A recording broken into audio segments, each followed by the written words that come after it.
조선시대 왕릉 중 이장된 경우는 단 4곳입니다. 500년 왕조 역사에서 고작 4번. 왕의 무덤을 옮긴다는 건 단순한 장례가 아니에요. 그건 국가적 결단이자 때로는 살아남기 위한 선택이었습니다.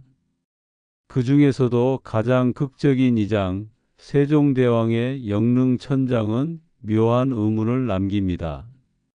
위대한 왕은 왜 2번 묻혀야 했을까요? 처음 묻힌 곳이 잘못된 걸까요? 아니면 애초에 그곳은 세종의 자리가 아니었던 걸까요? 2025년 기준 한국인의 평균 기대 수명은 83세입니다. 조선시대는 달랐어요. 문헌에 따르면 조선 중기 평균 수명은 40세 전후. 왕실도 예외가 아니었습니다. 세종의 6 아들 중 5이 아버지보다 먼저 죽거나 형제의 칼에 쓰러졌어요. 확률로 따지면 83%, 비정상적으로 높은 수치입니다. 그리고 그 참극의 중심에 한 무덤이 있었습니다. 사람들은 말합니다. 명당은 주인을 기다린다고. 하지만 누군가는 반문하죠. 정말 땅이 사람을 부르는 걸까요? 아니면 사람이 땅의 운명을 바꾸는 걸까요? 세종의 무덤 아래서 발견된 한 장의 비단. 거기엔 이렇게 적혀 있었습니다. 단지대왕 영평지지. 왕이 오기도 전에 이미 왕의 이름이 새겨져 있었다는 사실. 당신이라면 이걸 우연이라고 믿으시겠습니까? 세종은 죽었습니다. 1454년 2월 한양의 하늘은 무겁게 가라앉았어요. 54년을 살았던 왕, 그는 조선 역사상 가장 오래 재위한 군주였고 가장 많은 업적을 남긴 사람이었습니다. 한글을 창제했고 과학을 일으켰으며 백성을 위한 정치를 펼쳤죠. 하지만 그의 육신은 이미 오래전부터 병들어 있었어요. 당뇨와 안질, 종기로 평생을 고통받았던 왕. 말년엔 거동조차 어려웠습니다. 그가 눈을 감았을 때 조선은 슬픔에 잠겼어요. 백성들은 곡했고 신하들은 절했습니다. 그러나 궁궐 안은 달랐어요. 세종의 아들들 사이엔 이미 균열이 생기고 있었습니다. 왕세자 향, 훗날의 문종. 그는 아버지를 가장 많이 닮은 아들이었어요. 학문을 사랑했고 예술의 조예가 깊었으며 무엇보다 백성을 아꼈습니다. 하지만 그에겐 치명적인 약점이 있었죠. 몸이 약했어요. 세종이 죽고 왕위에 오른 문종은 고작 2년 3개월 만에 세상을 떠납니다. 49세. 아버지보다도 짧은 생이었어요. 문종의 뒤를 이은 건 그의 아들 단종이었습니다. 12살 소년. 아직 수염도 나지 않은 어린 왕. 조정은 불안했어요. 어린 왕 주변엔 섭정을 노리는 대신들이 있었고 그보다 더 가까운 곳엔 숙부들이 있었습니다. 그 중에서도 가장 위험한 인물 수양대군. 세종의 둘째 아들. 그는 형 문종과는 정반대였어요. 병약하지 않았고 우유부단하지도 않았습니다. 오히려 강인했고 야심이 넘쳤으며 무엇보다 권력의 속성을 너무 잘 알고 있었죠. 그는 기다렸어요. 조카가 왕위에 오르는 걸, 신하들이 혼란에 빠지는 걸, 그리고 자신의 시간이 오는 걸. 1453년 10월 계유정난. 수양대군은 칼을 뽑았습니다. 단종을 보필하던 대신들 김종서와 황보인이 그의 칼날 아래 쓰러졌어요. 피는 궁궐 마루를 적셨고 비명은 밤하늘을 찢었습니다. 수양대군은 조카에게서 왕권을 빼앗았고 스스로 왕이 되었어요. 세조. 그렇게 그는 조선의 7번째 왕이 되었습니다. 하지만 왕위는 피로 얼룩져 있었어요. 세조는 알고 있었죠. 자신의 형제들이, 조카가, 그리고 신하들이 자신을 어떻게 보는지. 그래서 그는 더 철저했습니다. 단종을 유배 보냈고 결국 죽였어요. 17살 소년 왕은 사약을 받고 숨을 거뒀습니다. 그리고 세조의 칼날은 거기서 멈추지 않았어요. 금성대군 세종의 6째 아들 단종 보기를 꾀했다는 이유로 죽임을 당했습니다. 화의군, 한남군, 수충군 세종의 아들들은 하나둘 세조의 칼 아래 쓰러졌어요. 형제의 피가 궁궐을 물들였고 세종의 혈육은 점점 줄어들었습니다. 사람들은 속삭이기 시작했어요. 이건 저주라고. 세종의 후손들이 이렇게 비참하게 죽어가는 건 뭔가 잘못됐다고. 명당이 아니었다고. 왕의 혼이 편히 잠들지 못하고 있다고. 그리고 그 속삭임은 곧 현실이 되었습니다. 1468년 예종이 즉위했어요. 세조의 둘째 아들 형 의경세자가 일찍 죽는 바람에 왕위에 오른 그는 20살 청년 왕이었습니다. 예종은 아버지 세조만큼 강하지 않았어요. 하지만 그는 예민했고 신중했으며 무엇보다 조상을 공경하는 마음이 깊었습니다. 즉위 직후 예종은 이상한 보고를 받았어요. 세종의 무덤 영릉에서 물이 샌다는 거였죠. 빗물이 스며든 게 아니에요. 지하수가 관을 적시고 있었습니다. 능침이 침수되고 있다는 보고. 예종은 경악했어요. 조정의 능이 물에 잠기고 있다니 이게 무슨 일인가? 신하들은 대답하지 못했습니다. 왕릉이 침수된다는 건 단순한 공사 실수가 아니에요. 그건 풍수적으로, 상징적으로, 그리고 정치적으로 엄청난 문제였습니다. 왕의 혼이 편히 쉬지 못한다는 뜻이고, 그건 곧 나라에 재앙이 온다는 뜻이었으니까요. 예종은 직접 확인하기로 했습니다. 능을 열어보기로 한 거예요. 신하들은 반대했어요. 왕릉을 함부로 여는 건 불경이라고 조상을 욕되게 하는 일이라고 말했습니다. 하지만 예종은 단호했어요. 이미 조정께서 편히 계시지 못하는데 그걸 모른 척하는 게 더 큰 불효가 아니겠는가. 능이 열렸습니다. 그리고 그 안에서 본 광경은 참혹했어요. 관은 물에 잠겨 있었습니다. 목관이 아니라 석관이었는데도 물이 스며들어 있었어요. 수위는 썩지 않았지만 젖어 있었습니다. 세종의 유해는 습기에 둘러싸여 있었고 능 안은 음습한 기운으로 가득했어요. 참석한 신하들은 입을 다물지 못했습니다. 이건 명당이 아니었어요. 처음부터 잘못된 자리였던 겁니다. 예종은 결단을 내렸어요. 영릉을 천장하라. 왕의 무덤을 옮긴다. 500년 조선 역사에서도 극히 드문 결정이었습니다. 1450년대 조선은 아직 건국 100년도 되지 않은 나라였어요. 왕릉 제도는 이제 막 자리 잡아가는 중이었고 선례도 많지 않았습니다. 그런 상황에서 국조인 세종의 무덤을 옮긴다는 건 엄청난 모험이었어요. 하지만 예종은 물러서지 않았습니다.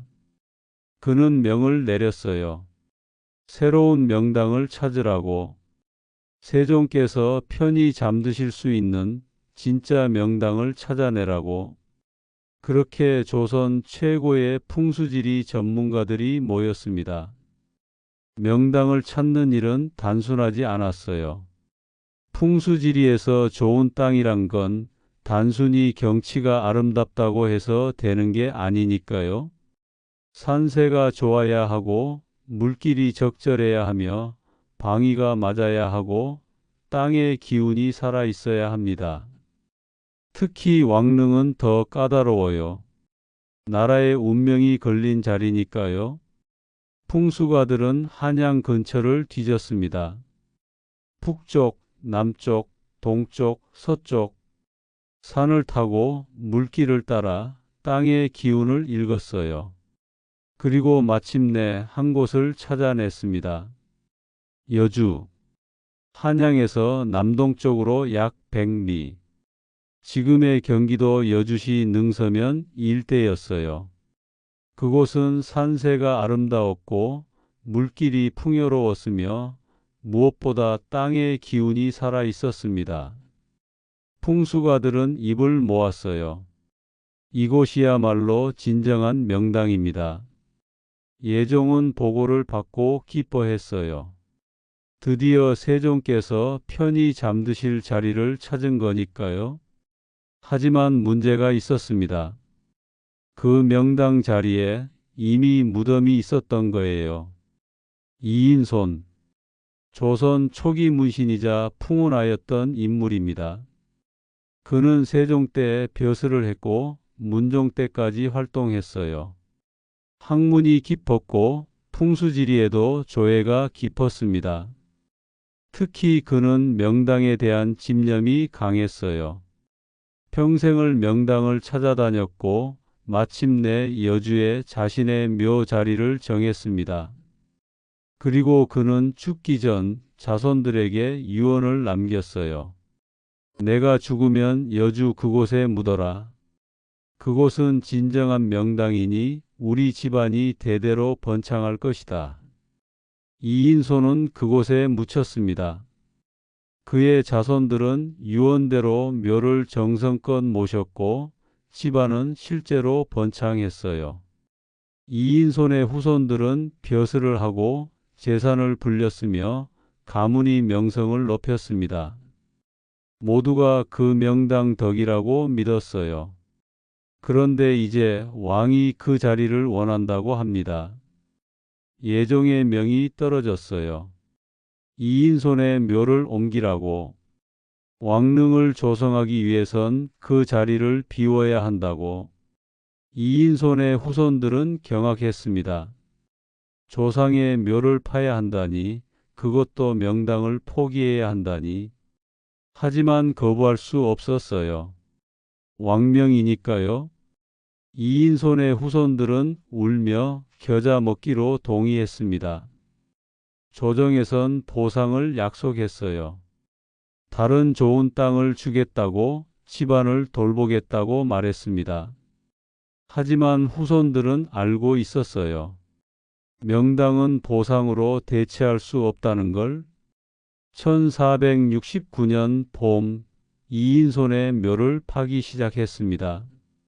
관을 꺼내고 흙을 걷어내고 자리를 정리했어요. 그리고 바로 그때 인부들이 뭔가를 발견했습니다.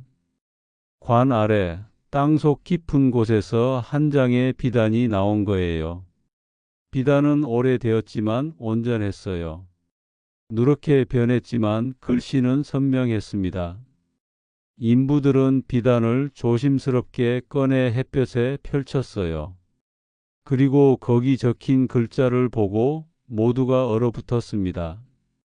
단지대왕 영평지지. 대왕께서 영원히 누우실 땅이라는 뜻이었어요. 대왕이라면 세종을 가리키는 거겠죠.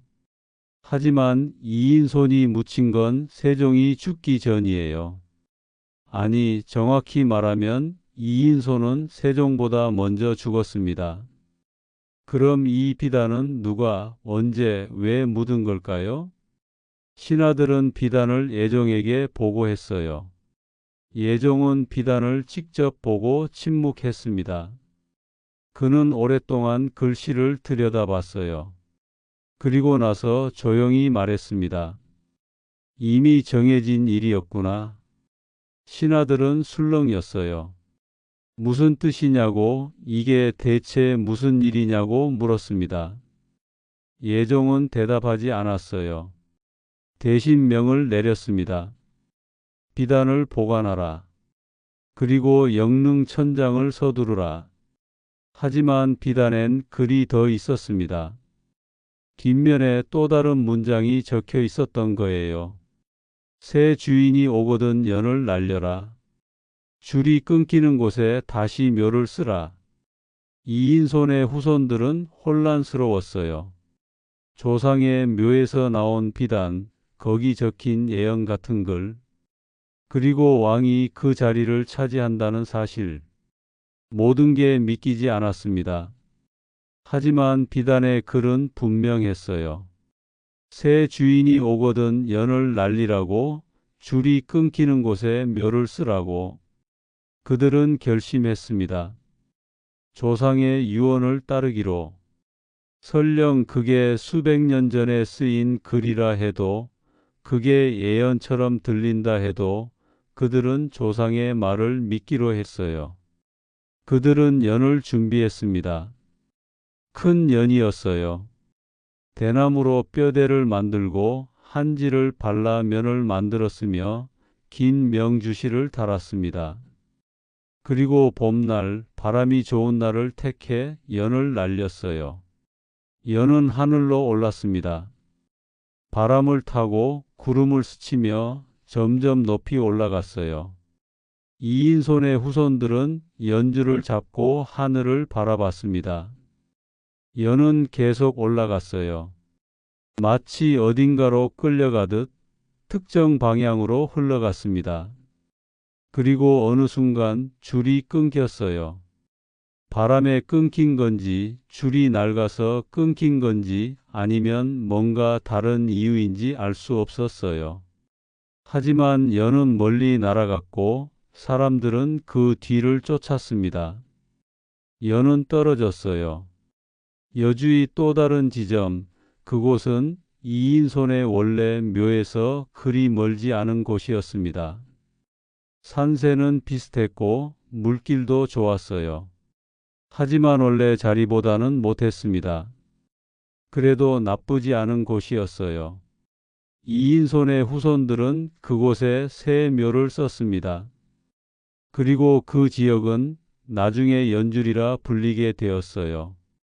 연이 떨어진 마을, 연이 이끈 땅이라는 뜻이었습니다. 그렇게 이인손의 묘는 옮겨졌고 명당은 비었습니다. 이제 그곳은 세종의 차지가 된 거예요. 1470년 3월 영릉천장이 시작되었습니다. 세종의 관을 원래 능에서 꺼내고 여주로 옮기는 대역사였어요. 수백 명의 인부가 동원되었고 수십 명의 관리가 감독했으며 조정의 고위 대신들이 직접 참석했습니다. 왕의 유해를 옮기는 건 국가적 행사였으니까요. 세종의 관은 조심스럽게 옮겨졌어요. 한양에서 여주까지 백리길을 천천히 이동했습니다. 행렬은 장엄했어요. 깃발이 펄럭이고 악사들이 곡을 연주하고 승려들이 경을 읽었습니다. 백성들은 길가에 엎드려 절했어요. 위대한 왕의 마지막 여정을 배웅하는 거였습니다. 여주에 도착했을 때 날씨는 맑았어요. 봄바람이 불었고 새들이 지저귀고 햇살이 따뜻했습니다. 마치 세종을 환영하는 것 같았어요. 새 능이 조성되었습니다. 명당 자리에 자리 잡은 영릉. 성물을 배치하고 정자각을 세우고 홍살문을 세웠어요. 모든 것이 완벽했습니다. 이번엔 물이 스며들 염려도 없었고 풍수도 완벽했으며 무엇보다 땅의 기운이 살아 있었어요. 세종의 관이 새 능에 안치되었습니다. 그리고 예종은 직접 제를 올렸어요.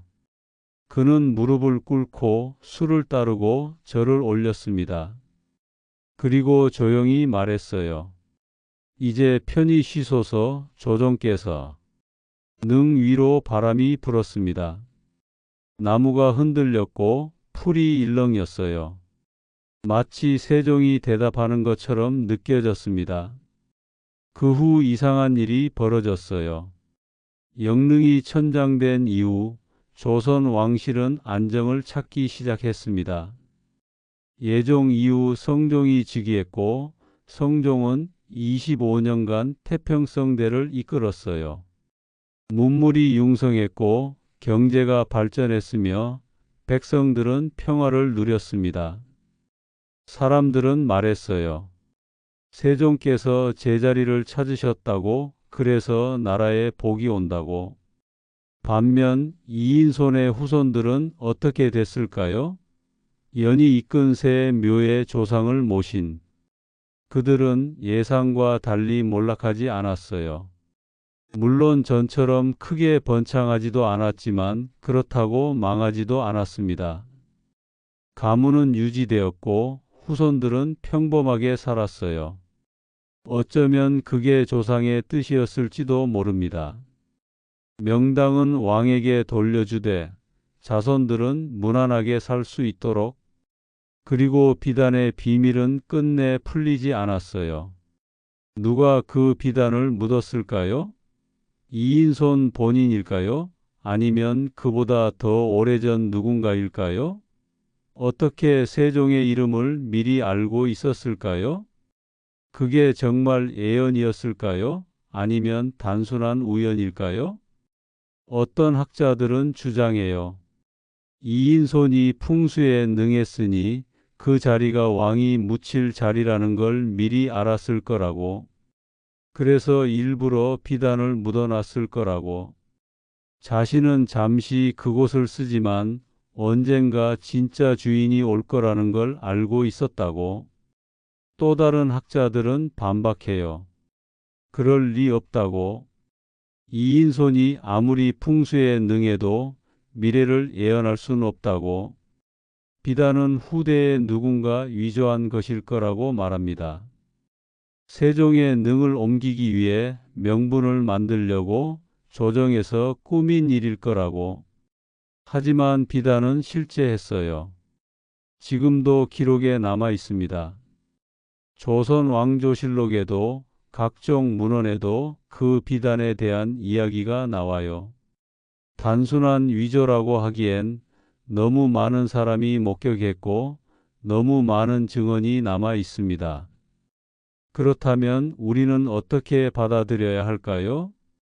어쩌면 진실은 이 두 가지 사이 어딘가에 있을지도 모릅니다. 명당은 진짜 존재할 수도 있고 동시에 사람이 만들어내는 것일 수도 있어요. 이인손이 그 자리를 선택한 건 우연이 아니었을 거예요. 그는 풍수의 대가였고 그 땅의 기운을 읽을 수 있었으니까요. 하지만 그 땅이 왕을 기다렸는지 아니면 왕이 그 땅을 필요로 했는지는 누구도 장담할 수 없습니다. 1460년 이후 영릉은 여주에서 500년 넘게 자리를 지키고 있어요. 세종과 소원왕후의 능은 나란히 놓여 있습니다. 쌍능 형태죠. 두 분이 함께 영원히 쉬고 계신 겁니다. 그곳을 찾는 사람들은 말해요. 영릉엔 특별한 기운이 있다고. 고요하면서도 따뜻하고 엄숙하면서도 평화롭다고. 다른 왕릉과는 뭔가 다르다고 말합니다. 그게 명당의 기운인지 아니면 세종이라는 위대한 왕에 대한 우리의 마음인지는 알 수 없어요. 하지만 분명한 건 세종은 이제 제자리를 찾았다는 겁니다. 처음 묻힌 곳에선 편히 쉴 수 없었어요. 물이 스며들고 습기가 차고 뭔가 잘못되어 있었습니다. 그 시기는 왕실에도 피바람이 불던 때였죠. 아들들이 서로 죽이고 손자가 비극적으로 죽고 형제들이 칼을 맞던 시절. 어쩌면 세종의 혼도 편히 쉴 수 없었을 거예요. 하지만 여주로 옮겨진 후 모든 게 달라졌습니다. 왕실은 안정을 찾았고 나라는 태평성대를 맞았어요. 세종의 업적은 더욱 빛을 발했고 한글은 백성들 사이로 퍼져나갔습니다. 과학과 예술이 꽃피었고 조선은 문화 강국이 되었어요. 사람들은 그게 명당덕이라고 했습니다. 세종께서 진짜 명당을 만나셨기 때문에 그 기운이 나라로 퍼져나간다고 믿었어요. 하지만 다르게 생각할 수도 있습니다. 세종이라는 위대한 왕, 그의 정신과 업적이 워낙 강력했기 때문에 오히려 그 땅을 명당으로 만든 것일 수도 있어요. 결국 이 질문은 답이 없는지도 모릅니다. 명당이 왕을 만들었는가? 왕이 명당을 만들었는가? 땅이 사람을 부르는가? 사람이 땅을 선택하는가? 이인손의 이야기로 다시 돌아가 볼까요? 그는 평생을 명당을 찾아다닌 사람이었어요. 풍수지리를 공부했고 전국의 산천을 다녔으며 마침내 여주에서 최고의 자리를 찾아냈습니다. 그리고 그는 죽기 전 그곳에 묻히길 원했어요. 하지만 그가 비단을 묻었다는 건 그가 뭔가 알고 있었다는 뜻일까요? 그 자리가 자신의 것이 아니라는 걸, 언젠가 더 큰 주인이 올 거라는 걸 그는 미리 알고 있었던 걸까요? 어떤 전설에 따르면 이인손은 세종의 신하였을 때 이미 그 자리를 알고 있었다고 해요. 왕이 늙고 병들어가는 걸 보며 그는 생각했답니다. 이 위대한 왕은 어디에 묻혀야 하는가? 그리고 그는 여주의 그 자리를 떠올렸어요. 자신이 평생 찾던 최고의 명당. 하지만 그 자리를 왕에게 바치는 건 신하로서 너무 불경한 일 같았습니다. 살아생전 왕의 무덤 자리를 정한다는 건 왕의 죽음을 바란다는 뜻으로 오해받을 수 있었으니까요. 그래서 이인손은 다른 방법을 택했다고 전설은 말합니다. 자신이 먼저 그곳에 묻히되 비단을 남기는 거예요. 언젠가 왕이 그곳을 필요로 할 때 그 비단이 명분이 되어줄 거라고 생각한 거죠. 자신의 후손들은 잠시 명당을 쓰겠지만 진짜 주인이 왔을 때는 기꺼이 돌려주라는 유언을 남긴 겁니다. 이게 사실일까요? 아무도 확신할 수 없어요. 하지만 낭만적인 해석이긴 합니다. 신하가 왕을 위해 평생 찾은 명당을 바쳤다는 이야기, 자신의 죽음 이후까지 계획해서 왕께 최고의 자리를 돌려드렸다는 이야기, 반대로 생각하면 더 현실적이에요. 이인손은 그냥 명당을 찾았고 거기 묻힌 거예요. 비단은 그가 묻었거나 아니면 후대에 누군가 넣은 것이고, 그리고 운명의 장난으로 그 자리가 세종의 능이 된 거죠. 예종이 영릉을 옮기면서 명분이 필요했고 마침 발견된 비단이 완벽한 핑계가 되어준 겁니다. 어느 쪽이든 결과는 같아요. 세종은 명당을 얻었고 이인손의 후손들은 새 자리를 찾았으며 조선은 태평성대를 맞았습니다. 연을 날린 이야기도 흥미로워요. 이인손의 후손들이 정말 연을 날렸는지 아니면 그것도 후대에 만들어진 이야기인지는 확실하지 않습니다. 하지만 연줄이라는 지명은 실제해요. 여주시 능서면에 지금도 그 마을이 있습니다. 연을 날려서 묘 자리를 정한다는 건 풍수에서 실제로 쓰이던 방법 중 하나였어요. 특히 이장할 때 새 자리를 정하기 어려우면 연을 날려서 하늘의 뜻을 물었다고 합니다. 연이 떨어진 곳이 바로 하늘이 정해준 자리라고 믿었던 거죠. 과학적으로 생각하면 황당한 방법이에요. 연이 떨어지는 건 바람의 방향과 세기, 연줄의 강도, 연의 무게 같은 물리적 요인에 달려 있으니까요. 하늘의 뜻이 아니라 자연 현상일 뿐입니다. 하지만 당시 사람들에겐 그게 중요하지 않았어요. 그들은 자연 속에 신의 뜻이 있다고 믿었습니다. 바람도, 비도, 구름도 모두 하늘의 메시지였어요. 그러니 연이 떨어진 곳은 하늘이 정해준 자리였던 겁니다. 이인손의 후손들이 연을 날렸을 때 그들은 무슨 생각을 했을까요? 명당을 빼앗긴 억울함? 조상에 대한 죄스러움? 아니면 새로운 희망? 연이 하늘로 올라갈 때 그들은 기도했을 거예요. 좋은 곳에 떨어지길, 조상께서 편히 쉬실 곳에 내려앉길. 그리고 연은 연주리에 떨어졌습니다. 그곳은 원래 자리보다는 못했지만 그래도 괜찮은 곳이었어요. 산세도 나쁘지 않았고 물도 있었고 마을도 가까웠습니다. 후손들은 그곳에 조상을 다시 모셨고 가문은 계속되었어요. 어쩌면 그게 공평한 결말이었을지도 모릅니다. 왕은 최고의 명당을 얻었고 신하의 후손은 적당한 자리를 얻었으니까요.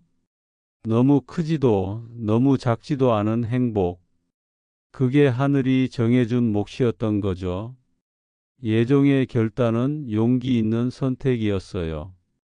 왕릉을 옮긴다는 건 조선시대엔 정말 큰 일이었습니다.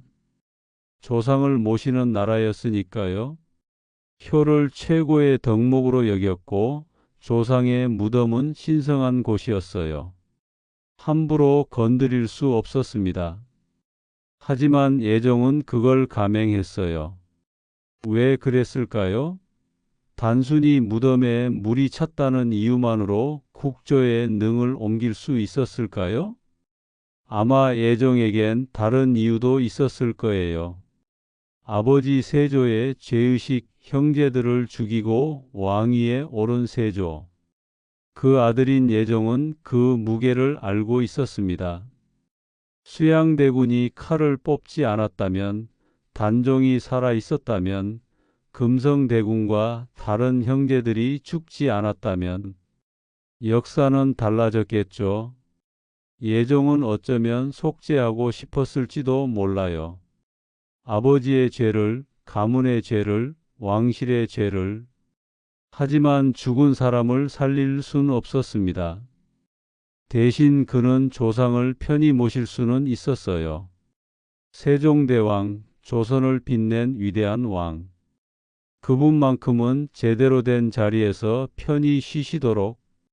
그게 예종이 할 수 있는 최선이었습니다. 그래서 예종은 신하들의 반대를 무릅쓰고 백성들의 수군거림을 견디며 천장을 강행했어요. 그리고 그 결정은 옳았습니다. 영릉은 새 자리에서 500년을 지켰고 세종의 정신은 그곳에서 빛을 발했으니까요. 지금 영릉을 찾아가면 아름다운 소나무 숲을 만날 수 있어요. 능 주변으로 오래된 소나무들이 빙 둘러 서 있습니다. 수백 년 된 나무들이죠. 세종이 이곳에 묻힌 후 자란 나무들도 있을 거예요. 소나무는 예로부터 선비의 나무라고 불렸습니다. 굳건하고 변치 않으며 추운 겨울에도 푸름을 잃지 않으니까요. 세종과 닮은 나무였어요. 어려운 시기에도 백성을 생각하고 역경 속에서도 학문을 멈추지 않고 죽어서도 나라를 지킨 왕. 능 앞에 서면 바람 소리가 들려요. 소나무를 스치는 바람, 잎사귀를 흔드는 바람. 그 소리가 마치 세종의 목소리처럼 들린다고 말하는 사람들도 있어요. 백성을 다시 생각하라. 그를 잊지 말라. 나라를 사랑하라. 물론 바람은 그냥 바람이에요. 물리 법칙에 따라 부는 공기의 흐름일 뿐입니다. 하지만 그 바람을 느끼는 사람들은 거기서 뭔가를 듣습니다. 역사의 울림을, 조상의 가르침을, 그리고 명당의 기운을. 명당이란 뭘까요? 풍수지리에서 명당은 생기가 모이는 곳이라고 해요. 산의 기운과 물의 기운이 만나서 땅속 깊은 곳에 생명의 에너지가 응축되는 자리. 거기 묻히면 자손이 번창하고 가문이 영화를 누리며 복이 끊이지 않는다고 믿었습니다. 과학적 근거는 없어요. 생기니 기운이니 하는 건 측정할 수 없고 증명할 수도 없습니다. 현대 과학의 관점에서 보면 미신일 뿐이죠. 하지만 완전히 허무맹랑한 건 아니에요. 풍수지리의 기본 원리를 보면 나름의 합리성이 있습니다. 산을 등지고 물을 앞에 두고 바람을 막고 햇볕을 받는 곳, 그런 곳이 명당이라고 했어요. 실제로 그런 곳은 살기 좋은 곳입니다. 산이 북쪽 찬바람을 막아주고 앞에 물은 농사에 필요하며 양지 바른 곳은 따뜻하고 건조해요. 옛날 사람들이 경험적으로 터득한 지리학이었던 거죠. 그렇다면 여주 영릉은 정말 명당일까요? 지리적으로 보면 괜찮은 곳이에요. 주변에 산이 있고 남한강이 가깝고 땅이 비옥합니다. 서울에서 그리 멀지 않으면서도 조용하고 한적해요. 왕릉을 모시기엔 좋은 조건이죠. 하지만 그것만으론 부족해요. 명당이 진짜 명당이 되려면 거기 뭔가 특별한 게 있어야 합니다. 그게 물리적인 것일 수도 있고 심리적인 것일 수도 있어요. 세종의 경우엔 그의 업적과 정신이 그 특별함이 아니었을까요? 위대한 왕이 묻힌 곳이기에 사람들이 그곳을 특별하게 여기고 그 마음이 모여서 진짜 명당이 된 거죠. 결국 명당은 땅의 문제이기도 하지만 사람의 문제이기도 합니다. 땅이 사람을 부르기도 하고 사람이 땅을 만들기도 해요. 세종과 영릉의 관계가 바로 그래요. 땅이 세종을 기다렸을 수도 있고 세종이 그 땅을 명당으로 만들었을 수도 있습니다. 이인손 가문은 어떻게 됐을까요? 명당을 왕에게 내준 후 그들은 정말 풍수의 경고처럼 쇠락했을까요? 아니면 무난하게 살아남았을까요? 기록에 따르면 이인손의 후손들은 크게 번창하지도 크게 몰락하지도 않았다고 해요. 몇몇은 벼슬을 했고 몇몇은 장사를 했으며 대부분은 평범하게 살았습니다. 가문은 이어졌지만 특별히 유명해지진 않았어요. 어쩌면 그게 정상인지도 모릅니다. 명당을 잃었으니 크게 잘되진 않았지만 왕에게 명당을 바친 공로로 크게 나빠지지도 않은 거죠. 조정에서 약속했던 보상도 어느 정도 이행되었을 거예요. 땅을 주고 벼슬 기회를 주고 가문을 보살폈을 겁니다. 하지만 전설은 조금 다르게 말해요. 이인손의 후손들이 연을 날려 새 자리를 찾았을 때 그들은 조상의 지혜를 따른 거예요. 풍수의 원리를 거역하지 않고 하늘의 뜻을 받아들였습니다. 그래서 벌을 받지 않았다고 전설은 말해요. 만약 그들이 왕명을 거부했거나 억지로 명당을 지키려 했다면 가문이 멸했을 거라고 합니다. 진실은 알 수 없어요. 하지만 교훈은 분명합니다. 때로는 내려놓는 게 더 현명하다는 것, 자신의 것을 고집하다가 모든 걸 잃는 것보다 적절히 양보하고 다른 길을 찾는 게 나을 수 있다는 것, 이인손의 후손들은 그걸 알았던 것 같아요. 세종은 이제 편히 잠들고 있습니다. 여주 영릉 그곳엔 세종대왕과 소원왕후가 나란히 누워 계세요. 두 분은 생전에도 금슬이 좋았다고 전해집니다. 소원왕후는 세종의 가장 든든한 동반자였어요. 왕이 밤낮으로 국사에 매달릴 때 왕후는 뒤에서 묵묵히 왕을 지켰습니다. 자식들을 돌보고 궁궐을 관리하고 왕의 건강을 챙겼어요. 세종이 한글을 만들 때 소원왕후도 함께 고민했다고 해요. 어떻게 하면 백성들이 쉽게 배울 수 있을지, 어떻게 하면 더 많은 사람이 글을 읽을 수 있을지. 왕후는 궁녀들에게 한글을 가르쳤고 그들의 반응을 왕에게 전했습니다. 백성의 목소리를 왕에게 전하는 다리 역할을 한 거예요. 소원왕후는 세종보다 먼저 세상을 떠났어요. 1446년 왕후는 57세로 눈을 감았습니다. 세종은 깊이 슬퍼했어요. 그는 왕후를 영릉 처음 자리에 묻었습니다. 그리고 8년 후 자신도 그곳에 묻혔죠. 하지만 둘 다 편히 쉬지 못했어요. 무덤에 물이 차고 왕실에 피바람이 불고 모든 게 어지러웠습니다. 그러다 예종이 능을 옮겼고 두 분은 함께 여주로 이장되었어요. 지금 영릉에 가면 두 개의 봉분이 나란히 있는 걸 볼 수 있습니다. 쌍릉이에요. 세종과 소원왕후 두 분이 나란히 누워 계신 겁니다. 500년이 넘는 세월 동안 두 분은 그곳에서 함께 조선을 지켜봤어요. 임진왜란도, 병자호란도, 일제강점기도, 한국전쟁도 겪었습니다. 하지만 능은 무사했어요. 명당의 기운이 지켰는지, 조상을 공경하는 후손들의 마음이 지켰는지 영릉은 500년을 온전히 보존되었습니다. 이제 마지막 질문으로 돌아가 볼까요? 명당이 왕을 기다렸을까요? 아니면 왕이 명당을 불렀을까요? 이 질문엔 정답이 없어요. 믿음의 문제니까요. 풍수를 믿는 사람은 명당이 세종을 기다렸다고 말할 거예요.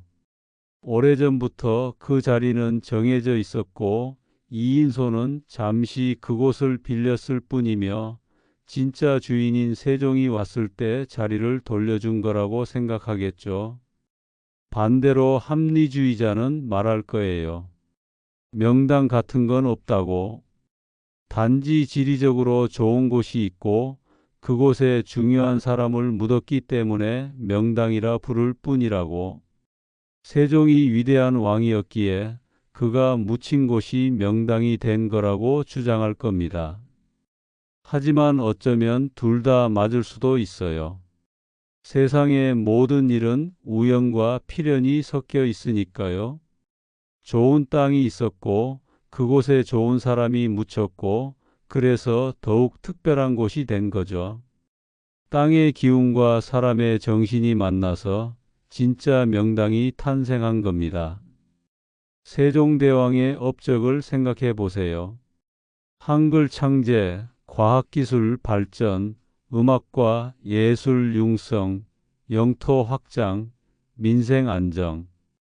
그 모든 걸 이룬 왕이에요. 그런 왕이 묻힌 곳이 그냥 평범한 땅일 수 있을까요? 아니에요. 세종의 정신이 그 땅에 스며들었고 그 땅은 세종의 정신을 담는 그릇이 되었습니다. 동시에 여주라는 땅 자체도 특별했어요. 산세가 아름답고 물이 풍부하고 기운이 좋은 곳. 이인송 같은 풍수 대가가 평생을 걸어 찾은 자리였으니까요.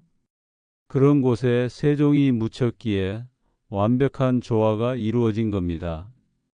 결국 명당은 땅과 사람이 함께 만드는 거예요. 좋은 땅이 있고 거기 좋은 사람이 있고 그 사람을 기리는 후손들의 마음이 더해질 때 비로소 진짜 명당이 탄생합니다. 500년이 지난 지금 우리는 여전히 세종을 기억해요. 만원권 지폐에 세종의 얼굴이 있고 세종대왕상이 광화문에 서 있으며 세종시라는 도시도 생겼습니다. 한글날마다 우리는 세종을 떠올리고 한글을 사용할 때마다 그의 은혜를 느껴요. 세종은 죽었지만 그의 정신은 살아 있습니다. 한글이 살아 있고 그가 만든 제도가 살아 있고 그가 꿈꿨던 백성을 위한 나라가 여전히 우리의 이상으로 남아 있어요. 그게 진짜 명당의 의미가 아닐까요? 육신은 땅에 묻혀도 정신은 사람들 사이에 살아남는 것. 무덤이 기억되는 게 아니라 삶이 기억되는 것. 세종의 영릉이 명당인 이유는 그곳에 특별한 기운이 있어서가 아니라 거기 특별한 사람이 잠들어 있기 때문입니다. 우리가 영릉을 찾아갈 때 우리는 단순히 무덤을 보러 가는 게 아니에요. 세종을 만나러 가는 겁니다. 500년 전 왕을, 한글을 만든 임금을, 백성을 사랑한 군주를, 그리고 그곳에 서면 우리는 느껴요. 아, 이 사람이 여기 있구나. 이 땅이 이 사람을 품고 있구나. 그게 명당이에요. 땅이 사람을 기억하고 사람이 땅을 기억하는 곳. 과거와 현재가 만나고 죽음과 삶이 이어지는 곳. 세종의 영릉은 그런 곳입니다. 비단의 글귀를 다시 떠올려 볼까요? 단지대왕 영평지지. 대왕께서 영원히 누우실 땅. 이 짧은 문장 속에 얼마나 많은 의미가 담겨 있을까요? 누가 썼든 언제 썼든 왜 썼든 간에 이 글은 하나의 진실을 담고 있어요. 이 땅은 세종의 것이라는 진실. 어쩌면 그건 예언이 아니라 기도였을지도 몰라요. 이인손이 혹은 누군가가 바랐던 거예요. 이 자리가 세종의 자리가 되길, 위대한 왕이 이곳에서 편히 쉬시길, 그래서 조선이 영원하길. 그 기도는 이루어졌습니다. 세종은 그곳에 묻혔고 조선은 500년을 이어갔으며 한글은 지금도 살아 있어요. 이인손의 후손들이 명당을 양보한 것도 예종이 천장을 결단한 것도 모두 그 기도의 일부였던 거죠. 역사는 수많은 선택의 결과예요. 누군가의 결단, 누군가의 양보, 누군가의 희생이 모여서 지금을 만듭니다. 세종의 영릉도 마찬가지예요. 이인손이 명당을 찾지 않았다면, 예종이 천장을 결심하지 않았다면, 이인손의 후손들이 양보하지 않았다면 지금의 영릉은 없었을 거예요. 그리고 우리도 그 역사의 일부입니다. 세종을 기억하고 영릉을 찾아가고 한글을 사용하는 우리. 우리가 세종을 잊지 않는 한 영릉은 진짜 명당으로 남을 거예요. 풍수에는 음택과 양택이란 개념이 있어요. 음택은 죽은 사람을 위한 집, 즉 무덤이고 양택은 살아있는 사람을 위한 집이에요. 풍수가들은 음택이 양택보다 중요하다고 했습니다. 조상의 무덤이 좋아야 후손이 잘 된다고 믿었으니까요. 하지만 실제로는 양택이 더 중요하죠. 아무리 조상 무덤이 명당이어도 후손이 게으르거나 어리석으면 가문은 망합니다. 반대로 조상 무덤이 평범해도 후손이 부지런하고 현명하면 가문은 번창해요. 세종의 경우도 마찬가지예요. 영릉이 명당이라서 조선이 오래간 게 아니에요. 세종이 훌륭한 제도를 만들고 좋은 신하들을 길렀고 백성을 위한 정치를 했기 때문에 조선이 오래간 겁니다. 영릉은 그 상징일 뿐이에요. 하지만 상징도 중요해요. 사람은 상징으로 사는 존재니까요. 우리는 깃발을 보고 애국심을 느끼고 기념비를 보고 역사를 떠올리고 무덤을 보고 조상을 기억합니다. 영릉이 없었다면 세종에 대한 우리의 기억도 조금은 달랐을 거예요. 그래서 예종의 결단은 옳았습니다. 세종에게 제대로 된 무덤을 만들어준 것, 후손들에게 조상을 기억할 장소를 남겨준 것, 그게 왕으로서 예종이 할 수 있는 최고의 효도였고 나라를 위한 최선의 선택이었어요. 영릉천장 이후 조선은 성종시대를 맞았어요. 성종은 예종의 아들이 아니라 조카였어요. 예종이 즉위 2년 만에 갑자기 죽는 바람에 그의 조카인 자을산군이 왕위에 올랐습니다. 그가 바로 성종이에요. 성종은 25년간 재위하며 조선의 황금기를 열었어요. 경국대전을 완성해서 법전 체계를 정비했고 홍문관을 강화해서 학문을 장려했으며 살인파를 등용해서 정치를 혁신했습니다. 그의 시대는 문화와 예술이 꽃피웠고 경제가 안정되었으며 백성들이 평화를 누렸어요. 사람들은 말했습니다. 세종께서 편히 잠드시니 나라에 복이 온다고. 영릉이 명당에 자리 잡으니 왕실도 안정되고 백성도 행복해진다고. 물론 인과관계를 증명할 수는 없어요. 하지만 시간적으로는 일치합니다. 영릉천장 후 조선은 태평성대를 맞았으니까요. 어쩌면 그건 심리적 효과였을 수도 있어요. 백성들이 안심했던 거죠. 조상이 제대로 모셔지고 왕실이 효를 다하고 나라가 제대로 돌아간다고 느꼈을 거예요. 그 안도감이 사회 안정으로 이어졌고 그게 태평성대를 만드는 데 기여했을 수 있습니다. 결국 명당의 힘이란 건 사람들의 믿음에서 나오는 것일지도 몰라요. 많은 사람이 믿으면 그게 현실이 됩니다.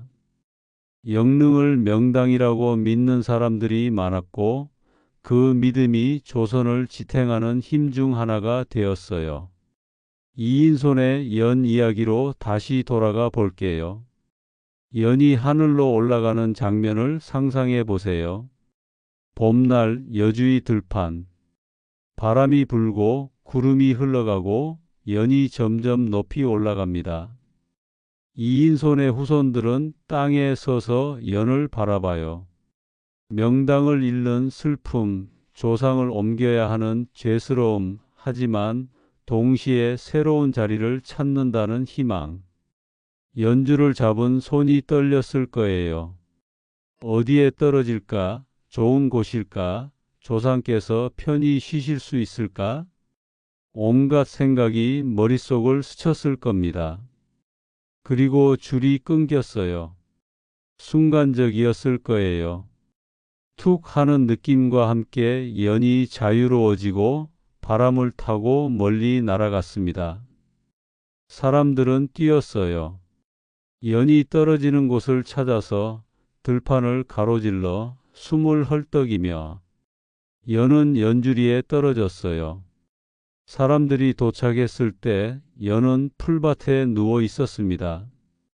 바람에 흔들리는 종이 연, 그게 새로운 시작이었어요. 그들은 그곳을 돌아봤을 거예요.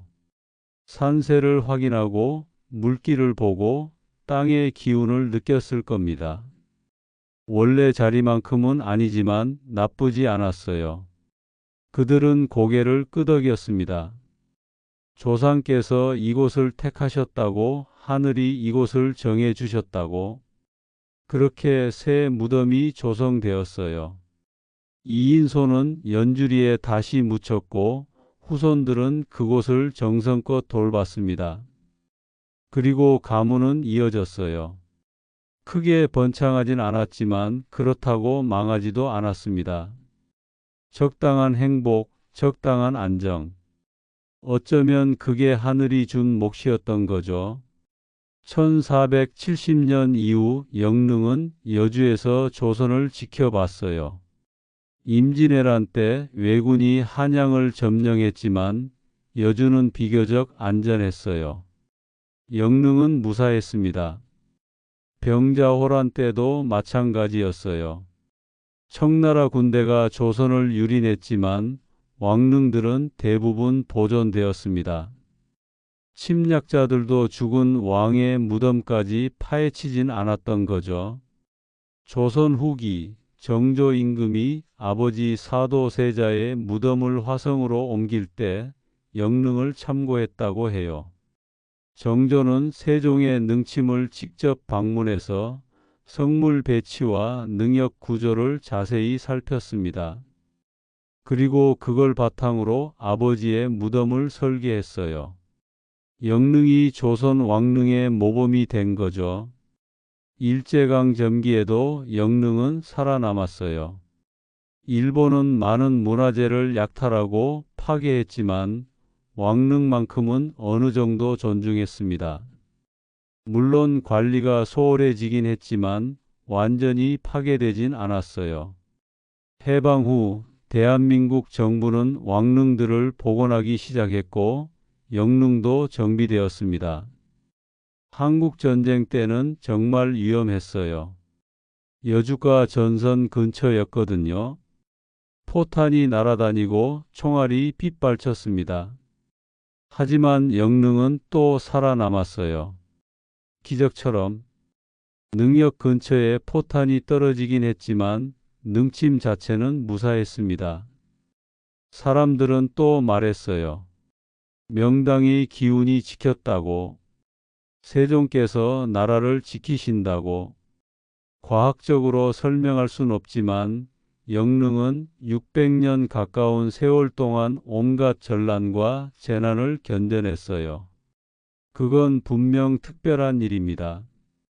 2009년 조선 왕릉 40기가 유네스코 세계문화유산으로 등재되었어요.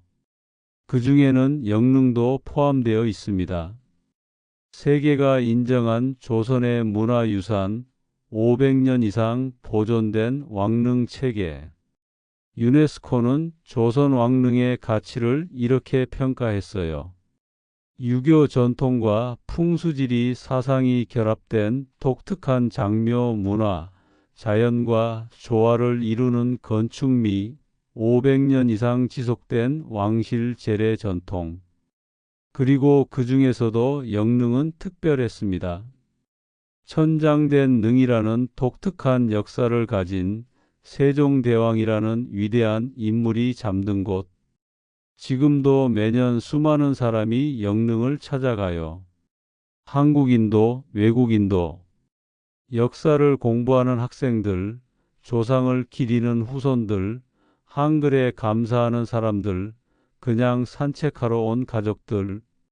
모두가 각자의 이유로 영릉을 찾습니다. 그곳에 서면 뭔가 느껴져요. 거창한 게 아니에요. 조용한 평화, 잔잔한 위안. 소나무 사이로 부는 바람, 새들의 지저김, 햇살이 만드는 그림자. 그 모든 게 세종을 이야기하는 것 같아요. 어떤 사람들은 능 앞에서 절을 해요. 어떤 사람들은 조용히 묵념을 하고 어떤 사람들은 사진을 찍습니다. 각자의 방식으로 세종을 기억하는 거예요. 그게 바로 명당의 힘입니다. 사람들을 불러 모으고 사람들의 마음을 움직이는 힘. 다시 처음 질문으로 돌아가 볼게요. 위대한 왕은 왜 2번 묻혀야 했을까요? 이제 우리는 답을 알아요. 처음 자리가 잘못되었기 때문이에요. 아니, 어쩌면 처음 자리는 임시였던 거죠. 세종이 진짜 묻혀야 할 곳은 여주였고 그곳으로 가는 과정이 필요했던 겁니다. 그 과정에서 많은 일이 일어났어요. 예종의 결단, 이인손 후손들의 양보, 비단의 발견, 연을 날린 이야기. 모든 게 우연일 수도 있고 모든 게 운명일 수도 있어요. 하지만 결과는 분명합니다. 세종은 명당을 찾았고 조선은 태평성대를 맞았으며 영릉은 500년을 살아남았습니다. 명당이 왕을 기다렸는가? 왕이 명당을 불렀는가? 이 질문에 대한 답은 어쩌면 둘 다일 거예요. 좋은 땅이 있었고, 좋은 사람이 있었고, 좋은 선택들이 있었습니다. 그게 모여서 명당이 되었고, 그 명당이 역사가 되었어요. 우리는 여전히 그 역사 속에 살고 있어요. 한글을 쓰고 세종을 기억하고 영릉을 찾아갑니다. 그리고 그곳에서 우리는 배워요. 위대함이란 무엇인지, 효도란 무엇인지, 양보란 무엇인지, 그리고 명당이란 무엇인지. 영릉에는 재미있는 이야기가 하나 더 있어요. 능 근처에 세종대왕역 사문화관이 있는데 거기 가면 세종의 업적을 자세히 볼 수 있습니다. 한글 창제 과정, 과학기술 발전, 음악과 예술 진흥, 민생 정책, 모든 게 전시되어 있어요. 그 중에서도 인상적인 건 세종의 일과표예요. 그는 새벽 5시에 일어나서 밤 11시에 잤다고 해요. 하루 18시간 중 16시간을 국사에 쏟았습니다. 신하들을 만나고 책을 읽고 정책을 고민하고 백성을 생각했어요. 그렇게 살다 보니 몸이 상할 수밖에 없었죠. 당뇨병, 안질, 종기, 온갖 병이 그를 괴롭혔습니다. 신하들이 쉬라고 간청했지만 세종은 멈추지 않았어요. 해야 할 일이 너무 많았으니까요. 말년엔 거동도 어려웠어요. 그래서 세자에게 많은 일을 맡겼습니다. 하지만 중요한 결정은 여전히 세종이 했어요. 죽기 직전까지 나라실을 놓지 않았습니다. 그런 왕이었어요. 그러니 그가 묻힐 자리도 특별해야 했던 거죠. 평범한 곳에 묻힐 수 없었어요. 명당이어야 했고 백성이 찾아와서 절할 수 있는 곳이어야 했으며 후손들이 자랑스러워할 수 있는 곳이어야 했습니다. 예종이 천장을 결심한 건 바로 그 때문이었을 거예요. 세종대왕 같은 분이 물에 잠긴 능에 계시다니 그건 용납할 수 없는 일이었던 겁니다. 설령 엄청난 비용이 들더라도 신하들이 반대하더라도 백성들이 수군거리더라도 예종은 해야 했어요. 그게 후손의 도리였고 왕의 의무였으니까요. 명당을 찾는 일은 지금도 계속되고 있어요. 물론 지금은 풍수지리보다는 현대적 기준으로 묘지를 선택하죠. 교통이 편리한지, 관리가 잘 되는지, 가격은 적당한지. 하지만 여전히 사람들은 좋은 자리를 원해요. 조상을, 그리고 언젠가 자신을 편히 묻힐 곳을. 어떤 사람들은 수목장을 선택해요. 나무 아래 묻히는 거죠. 자연으로 돌아간다는 의미에서. 어떤 사람들은 납골 땅을 선택하고 어떤 사람들은 바다의 산골을 원합니다. 각자의 명당이 있는 거예요. 중요한 건 장소가 아니라 마음이에요. 죽은 사람을 기억하는 마음, 산 사람이 찾아오는 마음. 그 마음이 있으면 어디든 명당이 될 수 있어요. 세종의 영릉이 명당인 이유도 그래요. 거기에 세종이 있고 우리가 세종을 기억하고 그래서 그곳이 특별한 겁니다. 땅의 기운보다 중요한 건 사람의 마음이에요. 이인손 이야기의 교훈은 뭘까요? 어쩌면 이건 아닐까요? 때로는 내려놓아야 더 많이 얻는다는 것.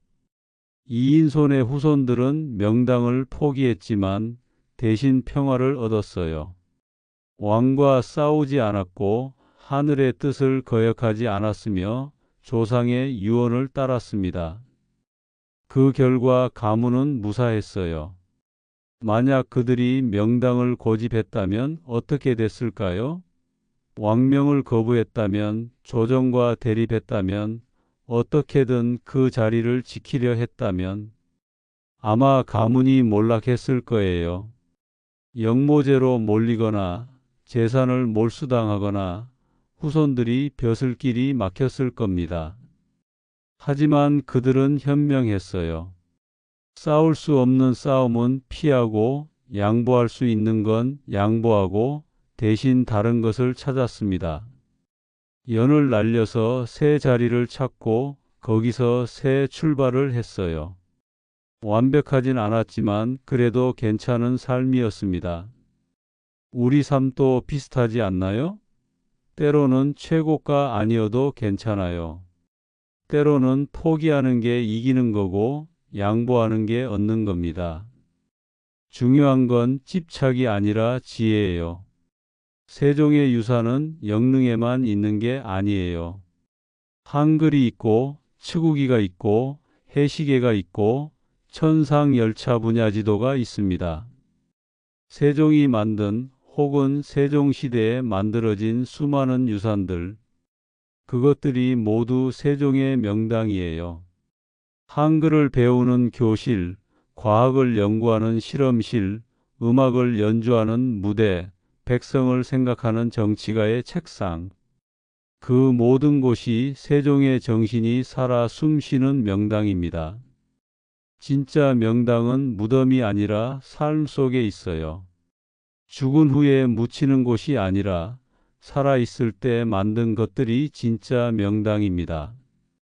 세종은 그걸 알았어요.